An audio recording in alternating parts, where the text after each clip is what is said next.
Hi, I'm Jonathan Silverman, and for the fourth presentation I will discuss the article Sexual Perversion by Thomas Nagel. Sexual perversions can be defined as a condition in which sexual excitement or orgasm is associated with the acts of imagery that are considered unusual within the culture. In this article, Sexual Perversion, author Thomas Nagel argues whether he believes sexual perversion is natural and considered normal, or whether it is unnatural and seen as abnormal. According to Nagel, there are three guidelines to classify sexual perversion. The first one is sexual desires or practices can be described as unnatural.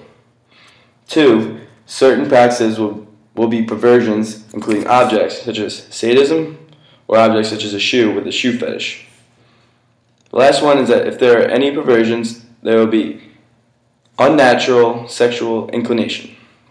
According to Nagel, sexual perversion falls under the psychological category. He also states how homosexuality is not sexual perversion because they are psychologically complete. He also compares sexual perversion to an appetite. In this argument, he states an appetite is seen as sexual by the means of organs and erogenous, which can be satisfied, like similar to sex, where you can be satisfied. Nagel also shows an example in this article through the distance and desire about mutual recognition. Mutual recognition is not seen in sexual perversion. He shows an example of a male and a female labeled as person X and person Y, named Romeo and Juliet. In this situation, they are at opposite sides of a cocktail lounge. At one point, Romeo notices person Y, which is Juliet, and he's attracted to her. Juliet ends up noticing Romeo, noticing her, and they are both aroused by each other noticing each other. In conclusion to the article, I disagree with Nagel's point where he says how sexual perversion is unnatural. I believe it is natural.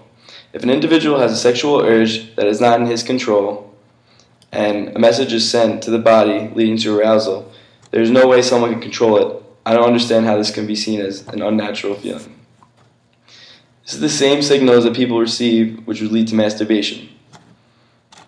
Almost every person, if not every person in the world, masturbates, and that is seen as 100% natural.